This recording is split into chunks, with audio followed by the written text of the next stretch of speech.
I'm in the opinion that if you take the information that's given, so if I know insurance is high, if I know taxes is going to be 100% of value year one, if I know that interest rates are going to be 6% or whatever that is, like underwrite it for that.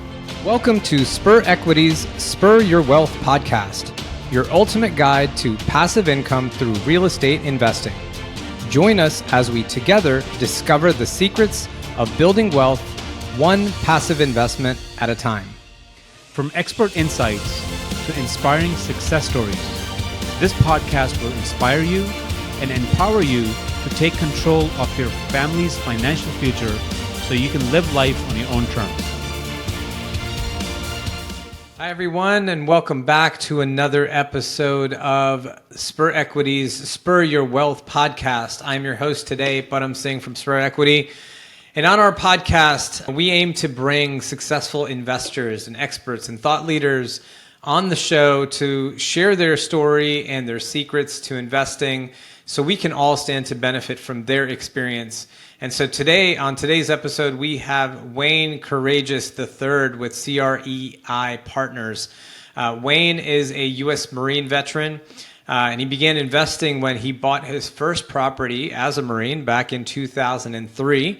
And now with nearly 20 years of experience, Wayne's passion is empowering others to build generational wealth through passive investing in real estate. So he's created his company, CREI Partners. He has a substantial portfolio with over $33 million of assets under management. So we're really excited to have Wayne with us today. Wayne, welcome. So excited to have you on the Spur Your Wealth podcast and really looking forward to our conversation today. Yeah, it's going to be a great conversation. We've talked a couple of times. It's easy to talk to you, and I feel like the spirit between us, we're just going to have a really great show. So thanks for having me on. Yeah, no, welcome. So as we kick it off, why don't you tell the listeners a little bit about your journey, right? Last 20 years, you started with your first investment property on your own in 2003, but you've grown a substantial company since then. So talk to us about that journey a little bit. Yeah, so I mean, it really starts for me back in high school. A good friend of mine, her dad was a developer there in Austin. So I got the bug from seeing other real estate investors and developers get into real estate and, just really looked up to what they were doing. It really just, as people have interest in going, whatever industry that they're in, and sometimes they don't plan to get in that industry. They just happen chance to, fall into it. Yeah.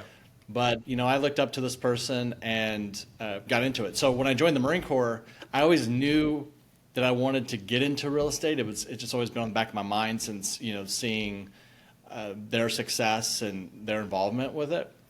And so when I got to our first duty station in 29 Palms, very soon after I got there, I was talking to a realtor, trying to buy a property. I was 19, just out of, Marine Corps, you go through boot camp and then infantry school and then job training. Yeah. So by the time you get out, almost a year into my time with the Marine Corps, but got into 29 Palms, which is nothing sexy. Like it's the desert of California. Marines go there and blow it up until operations stop. But anyway, it's an area that grew on me. But anyway, it was a 2-bed, 1-bath. It was like $80,000 and 100% financing. Now those are like real estate days where you can get 100% financing, and I'm like this 19-year-old. I did have the good old days. Maybe $1,200 a month coming in from my PFC pay, and I may be overstating that a little bit. But anyway, so I just started that there and had it rented, and was stationed then in Okinawa, Japan. So fast forward the story, I was trying to sell it. And my renter moved back on base, so it sat there for a while. And then it got vandalized, got completely destroyed. Wow. And then we were able to renovate it based off insurance. I'm like 21 at this time. I'm freaking out because I'm in Japan. And I'm like trying to sell this property. Anyway, we did sell. It wasn't a huge profit, but it was a really good entry to real estate for me because, the idea of like real estate's going to be you just buy property and rent it out and everything's going to be fine. No, it didn't happen that way on that first one. Yeah. But it was a good starting point. But you still see the merits, right? Like I think, anybody that's gone through actually actively doing real estate, like every story is not a rosy story, right? We all have seen those challenges of people like either, getting that bad tenant, or, having to evict, or like, like you said, vandalize. Like we had skips, on our first properties, like people just leave and like leave the place in shambles, and like you just gotta, then you're like, all right, I gotta pick up the pieces here or whatever. But at the end of the day, like for the most part, and I'm not situations the same, but like for the most part, you still see the merits in real estate. You still see like, and you learn a lot, right? You learn from those failures, or you learn from those challenges. Like, all right, what we learned first of all in our first property was like where we were actively managing, we're like, this is not our strong suit. Like, we got to get somebody else in here to manage this. Like, we're great at finding deals, underwriting deals, and doing this, but let's get property management to do the day-to-day operations, and that way we can focus on acquisition. So you right, like I mean, I would imagine it was the same for you, because you didn't stop after that one challenge. So Well, I didn't, and we can go many directions on just that one experience, but part of that was the realtor owned that house, so I bought it from her, and then she was going to manage it. Then I had her sell it, but when I was in Japan, like it had set, and part of the reason why it was vandalized because it's set for so long. Yeah. And I remember calling a realtor in Palm Springs area, which if I recall is like an hour, maybe an hour and a half away from 29 Palms. yeah, And she's like, your listing is actually in our MLS, not even the one in 29 Palms. So it wouldn't even, so I had to fire that. It was just like, all in all, it was a lot of learning experiences of, Yeah. Assuming makes an ass out of you and me. There's that saying of, don't expect what you don't inspect. Like those at an early, small stage, drove it. Now, from there, out of the Marine Corps, so I got out of the Marine Corps in 2007. And again, knew I wanted to be in commercial real estate. I actually wanted to be a developer, and Trammell Crow company was like that company I really wanted to be on. Mm-hmm. But CBRE, whether depends on what side you're on, whether it was a merger or an acquisition. All in all, it doesn't really matter. Other than Trammell Crow wasn't hiring at that time, right? So CBRE, top 120 Fortune 500 company in commercial real estate. They hired me in Washington, D.C. So I started my career as a civilian with CBRE managing properties. And I remember getting in, they were saying, okay, you could start here in property management, touch every aspect in real estate, and because we're such a big company, you can move into other parts of the company. Right. And so, out of the Marine Corps, I was like, okay, I wanted to be with the top company. CBRE was a top company. Trammell Crow was, they're all under the same umbrella. And so that's what I did. I started as a property manager in Washington, D.C. for office buildings. I had one client that owned quite a bit of assets. They were also developing a high-rise office in Washington, D.C., so I got exposure to that. So I did that 5 years, and then I was able to get to Houston. And then in Houston, I was managing high-rise, 52-story high-rise type buildings. So I managed Fulbright Tower, then Marathon Oil Tower in Houston. Wow. For about 5 years combined. It was like 2 years or so with one building and then 3 on the other. And then I went to Austin. So all in all, probably my 16 years in commercial real estate. So my enjoyment, it's funny because you mentioned, not really funny, but you had mentioned you're really good at sourcing deals and maybe, capital raise, et cetera. But the day-to-day operations, you'd rather have a property manager. Like Absolutely. For me, Yep. that is what I enjoy most. And we talked about this before, like day one of closing, I'm in my comfort zone. Yeah. Like I enjoy that piece, right? And so one thing I love about real estate, and then I'll pause, is people like you and I, we offset each other. And that's what's great about real estate is that teamwork. I had a call earlier today, and it was a person who was thinking about passively investing, but was also open to actively investing. And so he was a little on the fence. And there's no right or wrong. Everybody's got, it Right. depends on what time they have available, what resources, and really, do they enjoy real estate? Because real estate is like a boxing. Like every day, there's these highs and lows, and Yeah. you're just going through it, right? But the point of it is that I told him, you have to determine what you bring to the table, to the team. And then what you bring to the table to the team, whether it's you finding your own deal or you partnering with somebody else, you surround yourself with other people who offset your weaknesses or what you need to work on. Exactly. That's the great thing about real estate. And for those listeners, you can, no matter whether it's big or small, don't limit your mindset on anything, because ultimately, if you don't have cash today, I mean, I'm not one of those people that says you need no cash, you need no credit and all that. I think that's absurd. I think you need to have some money. Yep. And I think you need to have good credit. I mean, and if you don't have that, work towards it.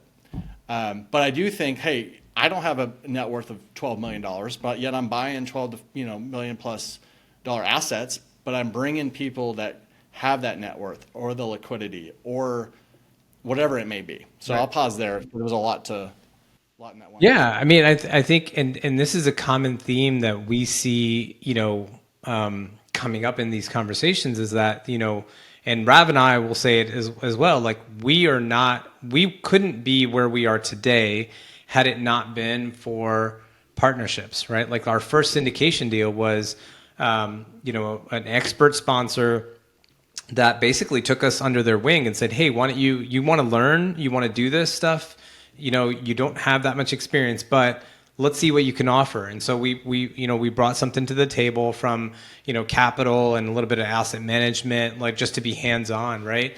And, that got us that entry into syndication. Before that, I mean, it was a lot of like these limiting beliefs, like not only limiting beliefs, but like when you're thinking, I have to make or break everything that I'm doing, right? Rav and I have to have all the skill sets. So we got to be the perfect asset managers, the underwriters, the property managers, all the broker relationships, all this other stuff. And we literally felt like we had to do all of it. And I'm like, that's not scalable. It's not. And so when we learned that, like you said, like you complement each other in terms of the skill sets that somebody brings to the table versus the skill sets that you bring to the table. And then to leverage each, people say in real estate, leverage is your best friend, right? And they're usually talking about it from a money perspective that, when you get a loan, right, 75% of the money is coming from a loan, and so you only bring this much to the table, and you're able to accomplish more. But we talk about leverage in this from a partnership perspective too, leveraging your expertise, for example, from a property management standpoint, so that I know I have confidence that you know this better than I do, right? From a day-to-day operation standpoint, how to run a property management team, what to look for, how to turn things around, how to increase occupancy, how to do marketing, how to do all of that, right? Like from a property management standpoint, like, and it's not necessarily that I don't have the skill set, but maybe I don't have the time either, right? Or it feels like a chore to me, right? It's versus to you, it's like that's where you excel. That's where you can make a difference. And so when you're surrounding yourself, and then you know as well as I do, and just to clue in our listeners that when we take down, let's say a 200 unit apartment complex, there are so many different roles to play from a sponsorship team and from who's going to take down that acquisition. And so if you can offer something up, like exactly what you tell your folks, if you can offer something, maybe you found the deal, maybe you can do some underwriting, maybe you can run around and do some due diligence, you have some time to be able to do that, or you just have net worth and liquidity and you can sign on the loan, those kinds of things. You can be a substantial partner in that acquisition to be able to do that. And so, but the main thing that I want to get across to our listeners, which was something that I had to overcome, is that you don't have to do it all. Like you don't have to limit yourself and say, I have to be the expert at everything that my business does.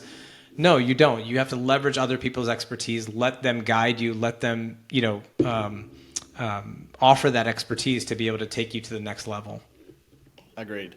And I think all really great points and spot on. I would say too that when I I had been in the industry, commercial real estate, since 2007. Yeah.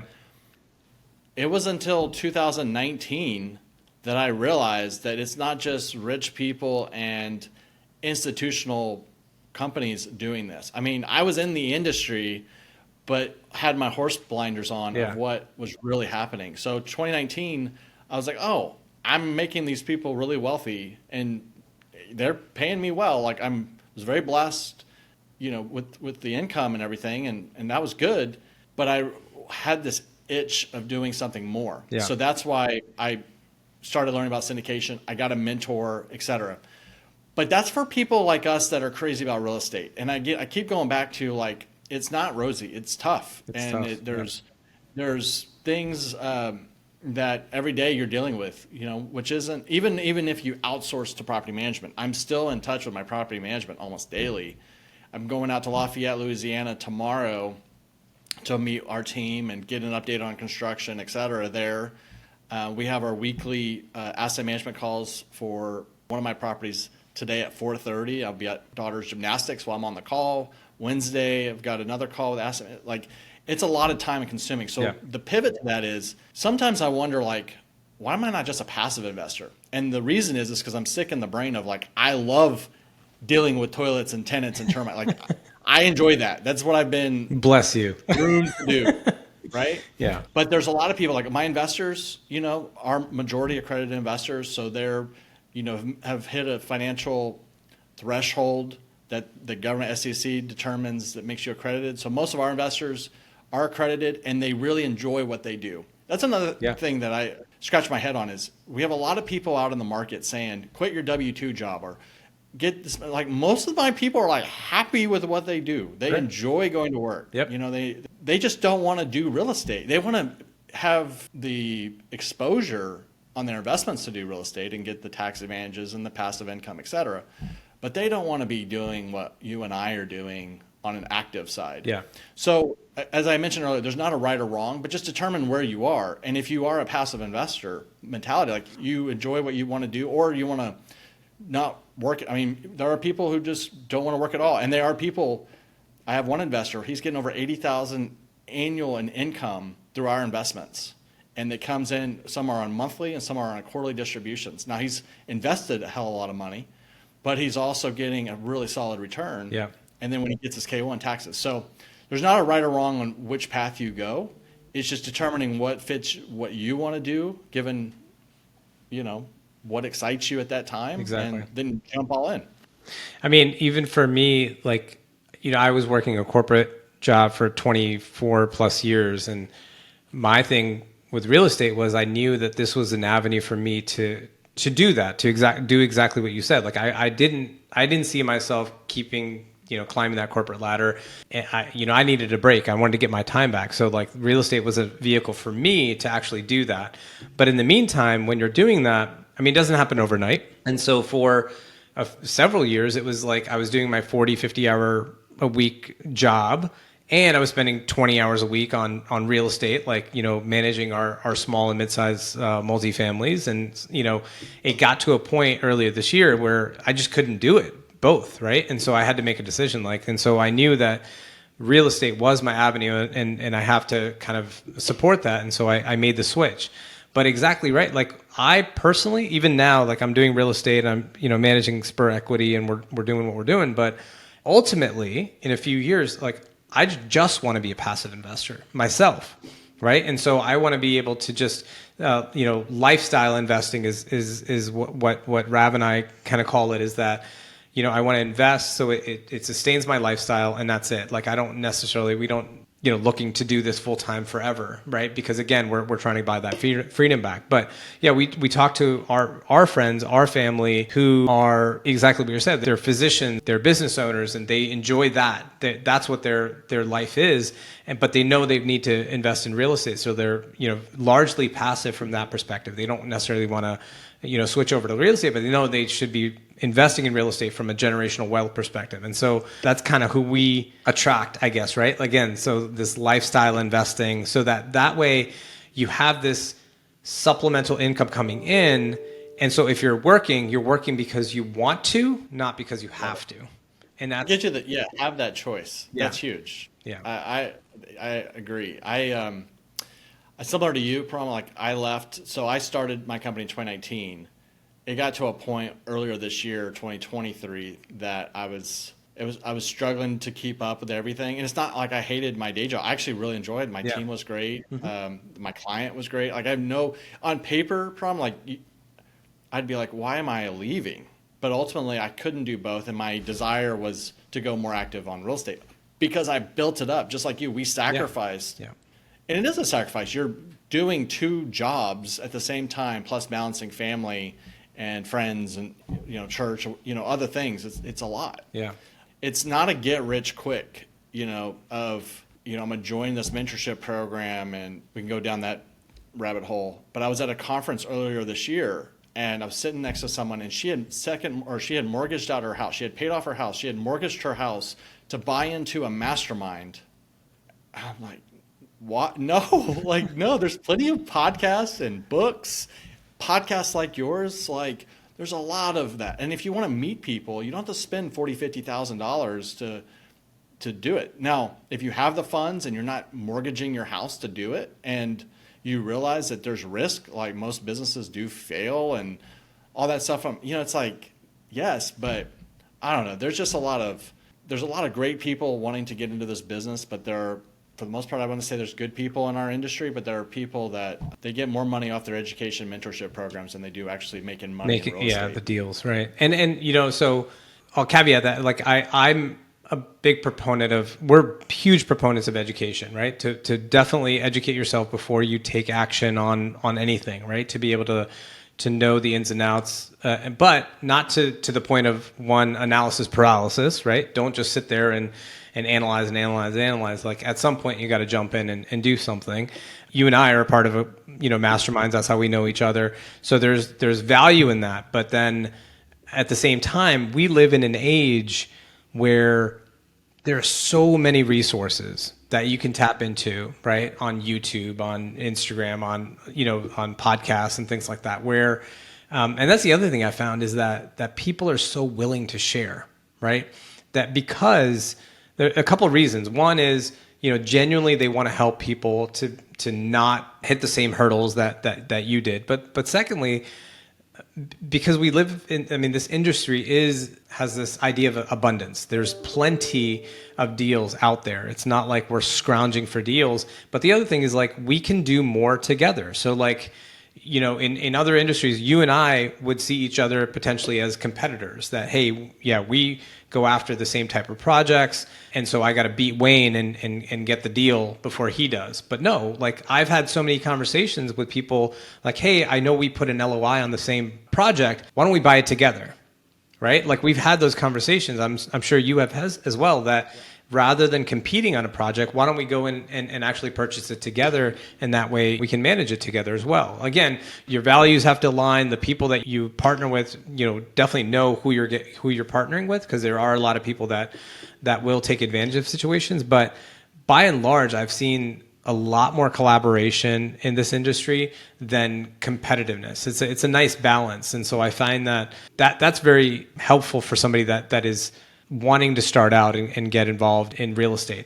The other thing is, in this industry, there are a dozen different ways to actually make money in real estate, whether you're talking about single family or STR or fix and flips. We talked about it, like you and I, we've seen our share of different things, and then you can kind of fine tune that and figure out, okay, which is the niche or which is the avenue that really, speaks to me and where I am in my life, where I am in my life stage, where I am in my, how much time commitment I can give to something like that. And so that kind of will dictate more, your personality will dictate more of where you're going to be successful. But there's plenty of avenues, plenty of ways to actually get involved in real estate, right?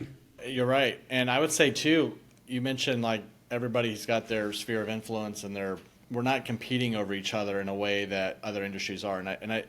My network, my friends and family, and potentially their friends and family, that's a different sphere of influence and groups than what you and others may have. So right. There's plenty of money to go around and there's plenty of properties to go around. Now, I do think a lot of times, many podcasts like yourself, and I'm very open book. Like when I'm asked, I'm always happy to give as much information I can on the podcast. What I have found though is not many people actually want to do the work. They want to hear about it. Yeah. It takes somebody who takes that information and runs with it. And you mentioned analysis paralysis. It's huge. Can't just sit on the sideline for, ever. I have investors who've been with me a year or two.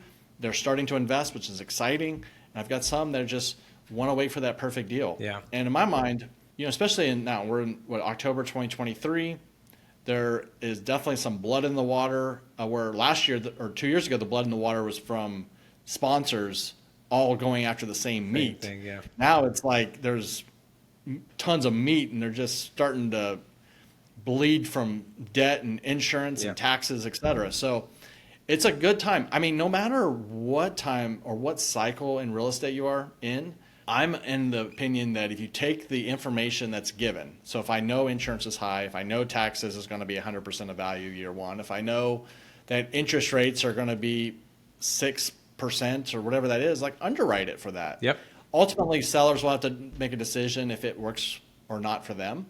But it also allows creativity. For example, I have a property that is under contract. We're closing in 2 weeks. We're already funded. We're ready to go, which is exciting. It's in Houston. But we're doing seller financing. Yeah. They're doing seller financing. It's a 6% fixed rate for 5 years. We're buying 33% less than Harris County appraisal value, $1 million, which is about $1 million, and we're buying less than 2018 purchase price.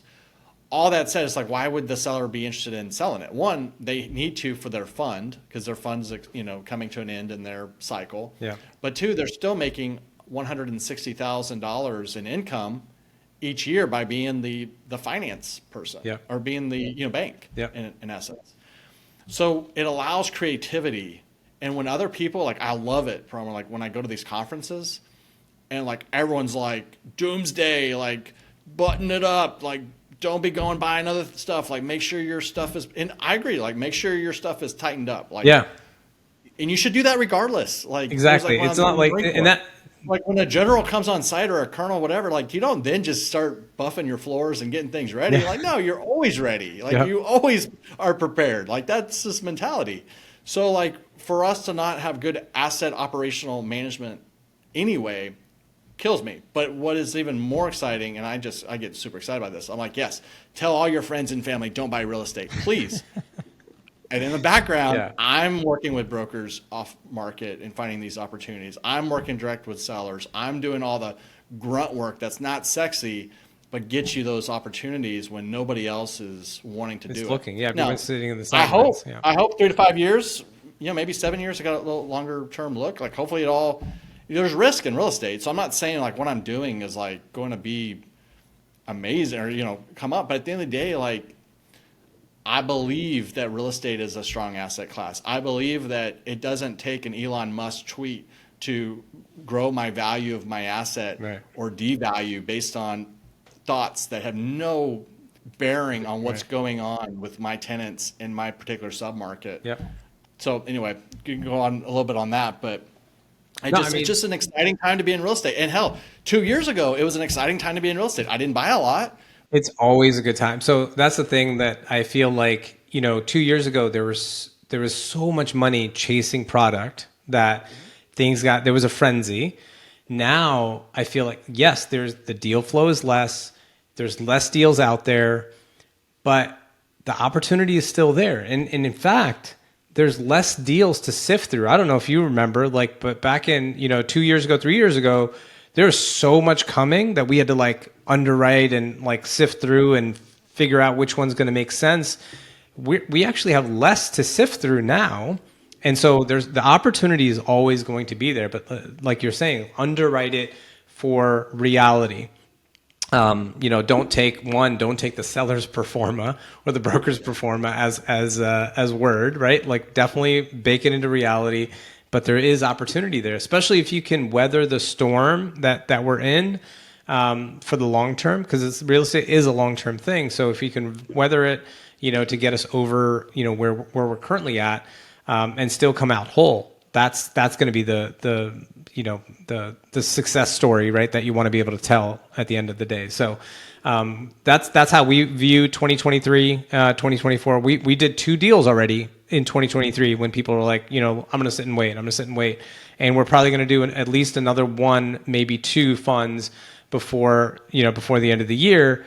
because there is opportunity, right? There is, I mean, it may not be the, falling ass backwards into money that was 2 years ago, but hey, there's still money to be made. And so there's opportunity out there. That's what we tell everybody.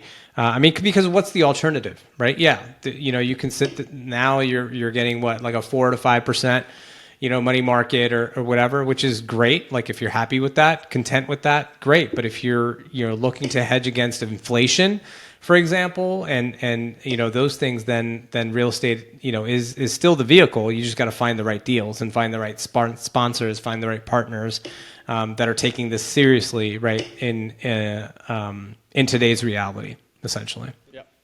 And for those that are getting into passive investing that haven't started yet, don't like cash out what and what you're more expert. Most people are, I say, more herd mentality, and it's not a negative, but it's more like 401ks or your stocks and stuff. And I'm looking at that daily too. Like this morning, I saw like a short with Warren Buffett talking about investing in it was an S&P 500 index funds, and I'm like, okay, well, I've got some money, maybe I start, because to me stocks are like Las Vegas money, and it's going to sound crazy. But I'm like, I sort of enjoy like putting money into a stock and just sort of seeing what happens. Now it becomes Picking like the winner. Yeah, it becomes a little like obsessive. Like I'm like looking at it in the morning and at night. I shouldn't, because you shouldn't think more long term. But I'm like, it's sort of fun. I don't do the same thing with real estate. Real estate, I'm like, to me, I don't say long term, because most of our assets are 5 to 7 years. Right. Yeah. Right. But it sort of is what it is when, the value of the property, and, you're pushing value, not forced appreciation, et cetera, through renovations and such. But I don't know, stocks just have this little up and down. So whenever and it's even worse on crypto. I've invested in crypto, and that's even like, I don't know what's worse than Vegas, if there's a place that you just, some casino somewhere that you just, but it's sort of, you stay diversified, right? And that's what real estate is. You can diversify into it, and then within multifamily or within real estate in general, right? So someone who has heavily on stocks, that's okay. Like maybe put 25, 50,000 if you can. Don't put your last 25, 50,000, but maybe dabble into a real estate syndication. Yeah. And then by the time you start really getting excited, like I have investors, that are like getting some aha moments. It's getting super exciting because they're like got that K1, they're seeing this active income, and they're like, okay, I'm getting it. Like it's coming together, right? Because they've gone through a full cycle of things. But then it's sort of like, okay, well, I already have 2 assets in Houston that they're investing in, and they and I have those conversations of like, hey, does it make sense for you to do a third multifamily? No, because you're not really diversifying with city or the asset class. That's right. So then I started doing RV boat storage. I partnered with a good friend of mine through Raise Masters, but in Huntsville, Alabama. Yep.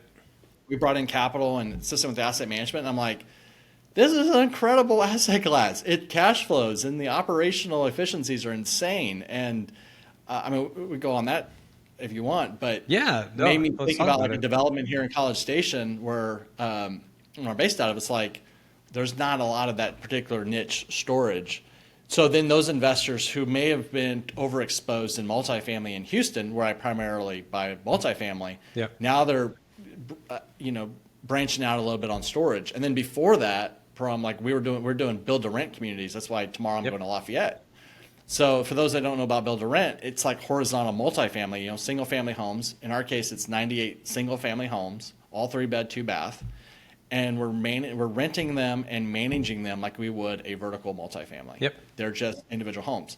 So those are the 3 asset classes I'm focusing on: multifamily, RV boat storage, sort of the higher end RV boat storage, and then we've got our build to rent. And that's allowing our investors to diversify. Yep. So it gets more exciting. Not only do you invest in your first deal, but then you can invest in other opportunities in different asset classes. And that's exactly very, very similar to our model, right? Because we heard the same thing from, like, we were largely multifamily. We were all in on multifamily. And so a lot of our deals initially were all multifamily, which all did great, right? And that was the asset class that we chose to start with. But we heard from our investors that, hey, I want to diversify, and maybe I look at something else, and so that's when we started getting into self-storage. We did a ground up self-storage. We did a BTR exactly like what you're mentioning. We did 98, 99 homes in South Carolina. Same thing, we're operating them as a multifamily, but our exit strategy is flexible, right? We can sell them individual homes, or we can sell it as a portfolio, and it's a great asset class. We're doing land development, and I love, the thing I love about some of these is that diversification of asset class, because different economic markers are impacting those different asset classes differently. And so when you're hearing a lot of doom and gloom about multifamily, well, that's when land dev and industrial and these things are actually thriving, and there's a lot more predictability in those.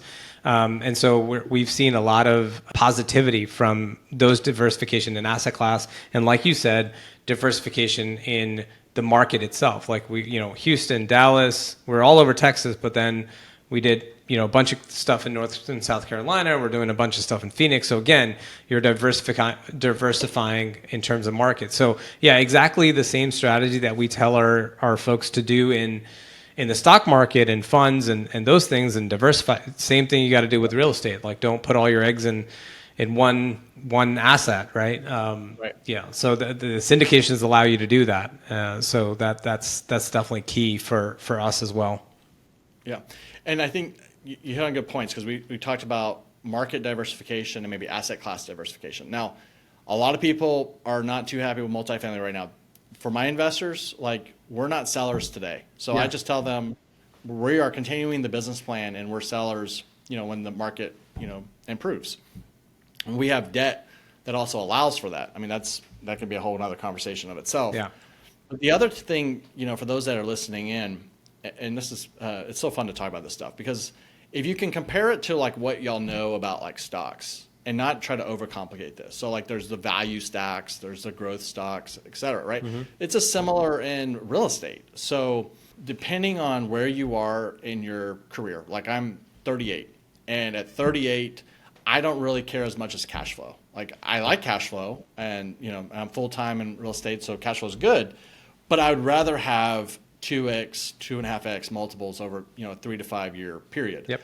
However, to get that from, I'm willing to risk more on the development side, because development is risky, right? You're going in, you're building a spec development, whether it's a housing or storage or whatever it is, and you don't have tenants yet, and you're hoping, based on your market knowledge and your experience of build costs and all that good stuff, it all goes as planned. Mm-hmm. So that's on the riskier side. And then you get more into your middle of the road, value add, where Sure. That's where we like to sit, right? That multifamily primarily, where you're going in and you're finding those inefficiencies from the management company, you're renovating, et cetera.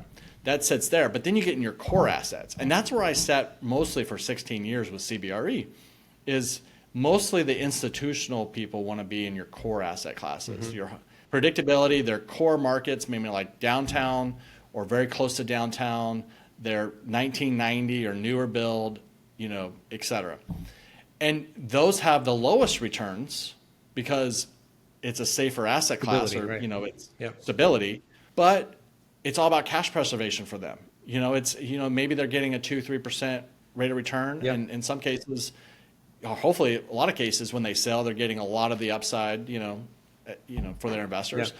But they're okay with a 2 to 4% type year-over-year return for their investors, because of cash preservation being the number one goal for them. Maybe it's because it's part of a retirement fund, or companies, they invest in real estate, but they invest in core assets. Yeah. They're not competing with you and I on our 200 unit 1980 Exactly. apartment building. Yeah, I mean, it's all about Yeah. risk tolerance, right? All of these different, again, we mentioned it before, there's so many different avenues to sort of make money in real estate, and so many different asset classes. But there's also this risk profile of high risk, high reward potentially, right? But then, a little bit more predictability in sort of improving and doing value adds. And then these core assets, like you said, I mean, our industrial fund, for example, is one of the lowest risk projects that we put forward, because one, we know exactly, even multifamily, from the operations, everything from an inflationary impact is hitting right now. So debt's up, insurance is up, taxes are up, utilities are up. When we did our industrial fund, it was like all we're focusing on is absolute triple net industrial assets that give us income, predictable income, 2-3% year over year, but we have no expenses because all the expenses are borne by our tenant. And so we're buying 15, 20-year leases is what we're really buying, but there's predictability in that, right? So you're making a good 12 to 15% annualized on an industrial asset.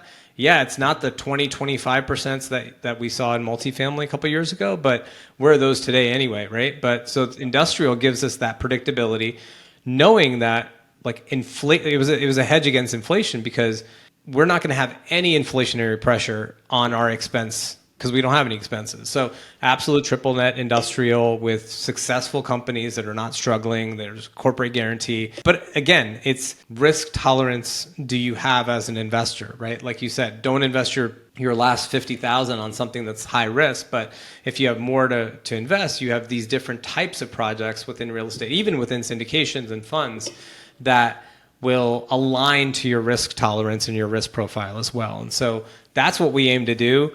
It sounds like that's what you're aiming to do, from a diversification standpoint, is allow folks to kind of pick and choose like what aligns to what they're looking for. Is it a long-term play? Is it a short-term play? What kind of risk tolerance that they have. And so that's really what, we try to bring to the table. And again, we're analyzing dozens of deals before we bring one that we feel like, hey, this is gonna fit the mold, right? And to move forward with it, so you can have confidence that, hey, this has been vetted, right, across, against dozens of other projects that are out there. For sure. Yeah. Yeah, it's I don't know. It sounds like it's a lot and it's complicated, but it's really not. And if you can compare, and that's why I wanted to use this stock model as a way to help simplify it. Yeah. You change real estate to stock interchangeably, but just the different business that you're buying. Yeah. Instead of buying Tesla, you're buying 1001 Main, whatever, Sure. And you treat it like, income minus expenses, NOI minus the debt service, that's your net, that's your distributions, right?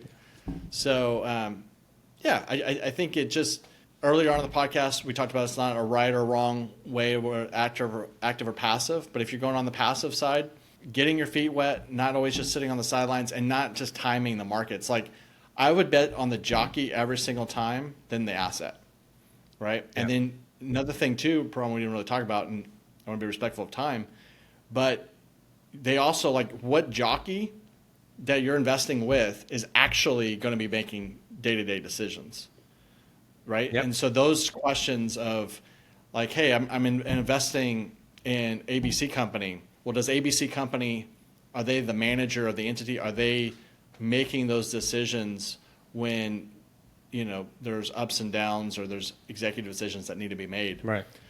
And so if you feel comfortable with that and you feel comfortable with the asset class and your risk tolerance, at that point, it's just making sure you're ready from a financial standpoint to take that next step. And maybe that's a year or two. There's no right or wrong. Yeah. It's just, again, projects knowing that this is a good time to invest. Yeah. I'm proud. We've raised about $2.5 million in about 2 months, not only on the multifamily but the storage.